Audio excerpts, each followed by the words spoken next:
Hi everyone, and welcome along to week 8 of the Potteries Flytying Club Beginners patterns. This week we're going to be tying spider patterns. Now these are quite an easy pattern.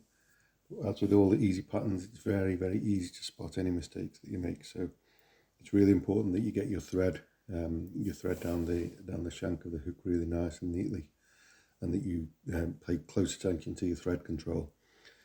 Okay, and in the vise I've got a Partridge of Redditch G3AY size 12, and I'm going to be using some uni-thread 8O in orange. So the pattern that we're going to be tying this week, or one of the patterns, is a partridge and orange. Okay, so we start off. Now I tie my spider patterns quite short. I certainly don't tie them as long as other people tie them. I like a nice short body on my spider patterns. So cast onto your hook. And we're not going to go much past the point of the hook. Again, just make sure that your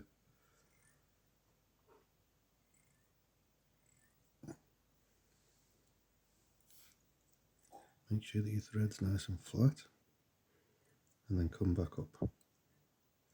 Again, nice flat thread, nice touching turns. Give yourself a really nice even body.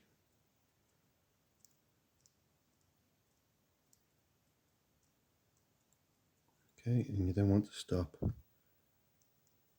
perhaps a millimetre from the eye, something along those lines. Okay, you then need a partridge feather.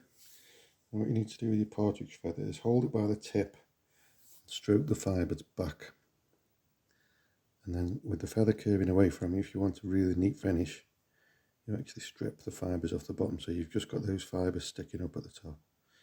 They're not hugely long fibres, maybe, if you look at that, maybe twice the length of the hook, 1.5 times the length of the hook. But you want those fibres stroking back like that.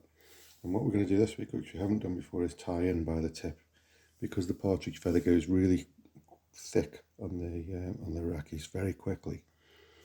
We need to be tying in by the tip.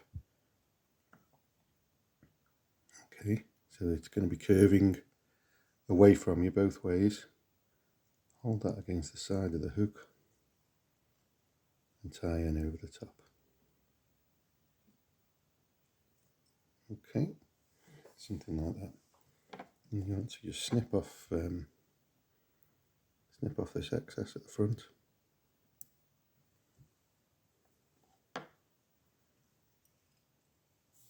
Okay, and take your thread back so that it's in roughly the right position for to form a nice neat head.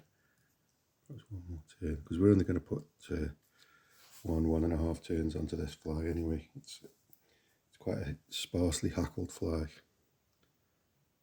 Okay, so put that into your hackle pliers. And we're going to just put one.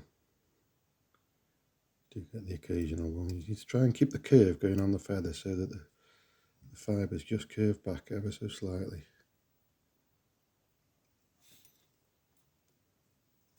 Something like that. Okay, what these are trying to indicate is the legs on an insect. Okay, so now we're just going to snip that off.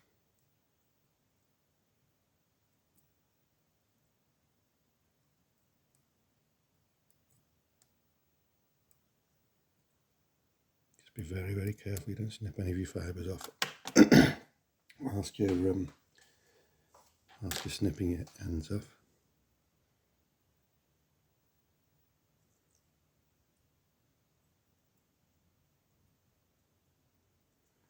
Form yourself a nice neat head.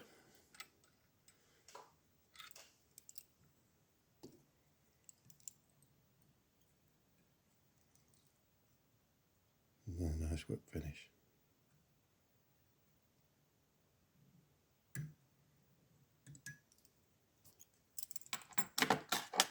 Okay. And slice, don't cut, remember. Like that.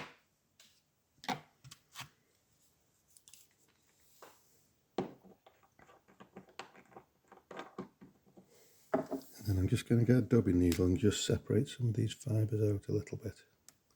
So what I'm going to do here is just split where the fibres have stuck together.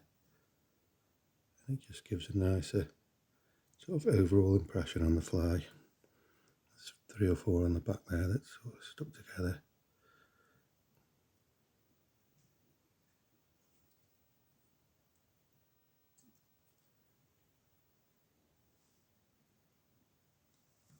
Okay, something like that.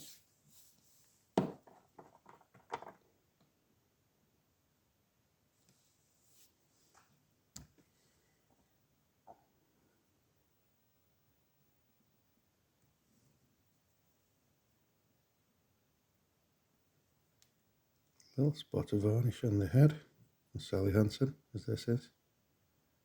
What you're trying to do now is not get any on the fibres at all. You want the maximum amount of mobility on those fibres. And that is week 8's fly complete. Thank you.